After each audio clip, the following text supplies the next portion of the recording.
एक छोटे से गांव में हरियाली से भरे पहाड़ों और बहती धाराओं के बीच एक अद्वितीय कौवा परिवार निवास करता था।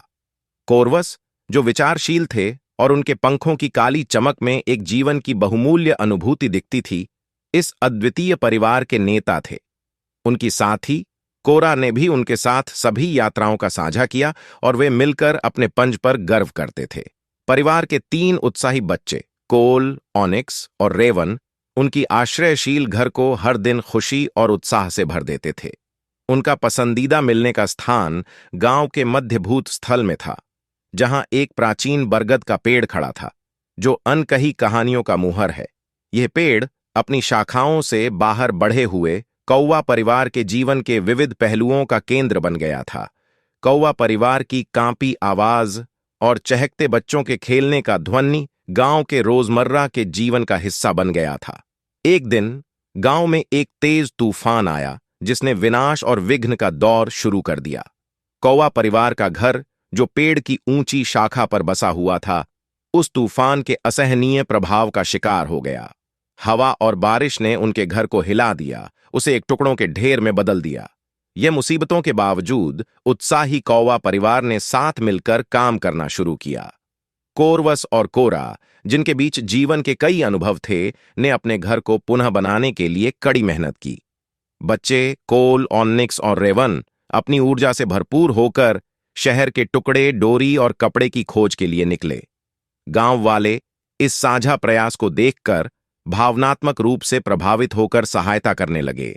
धीरे धीरे समुदाय ने योजना में अपनी भागीदारी बढ़ाते हुए नेस्ट को मजबूत करने के लिए स्ट्रिंग, कपड़ा और आशीर्वाद प्रदान किया। दिनों की दीर्घकालिकता के साथ कौवा परिवार का घर फिर से निर्माण होने लगा। पेड़ के साथ जड़ी हुई पुरानी दृढ़ता के एक सिंबल के रूप में एक बार फिर से उसने जीवन के चक्र को दर्शाया। कौवा, जिनके पुनर्निर्माण किए गए घर के साथ शहर के लिए प्रेरणा का स्रोत बन गए थे, जो सबसे अंधकारी तूफान के बाद भी सूर्योदय होने की याद दिलाते थे। नए नेस्ट ने एकता और साझा उद्देश्य का प्रतीक बना दिया। कौवा परिवार, जो पहले शहर के तालमेल के दर्शक थे, अब उसके धड़कन का एक अभिन्न हिस्सा बन गए थे। गांव वाले उत्साही कौवा को अपने समुदाय के सम्माननीय सदस्यों के रूप में स्वीकार करते थे। केंद्रीय मैदान एक जगह में परिवार और कौवा मिलकर सहज रूप से बसने लगे, एक साथीता भरे समाज की ओर बदलते हुए। जैसे मौसम बदलते गए, कौवा परिवार और भी बढ़ता रहा। कोल, ऑनिक्स और रेवन, जो कभी प्राकृतिक प्रकोप के नाशने के साक्षात्कारी थे, अब आकाश में उड़ रहे थे, जिन्होंने अपने परिवार की निर्धारितता को दर्शाया। पुराना बरगद पेड़, जो कभी तूफान के द्वारा उत्पन्न विनाश का एक गूढ़ साक्षात्कारी था, अब इसके आसपास के जीवन के बढ़ते हुए महत्व का साक्षात्कार कर रहा था। एक कौवा परिवार की अथक आत्मा और उनके साथीता की अविच्छिन्न बंधनों का साक्षात्कार कराते हुए। एक अद्वितीय विरासत नहीं, बस एक घर ही नहीं बनाया गया था, यह एक समुदाय को मजबूत किया और एक परिवार जिसने अपने उपस्थिति को शहर की सामूहिक स्मृति में खुदा लिया था।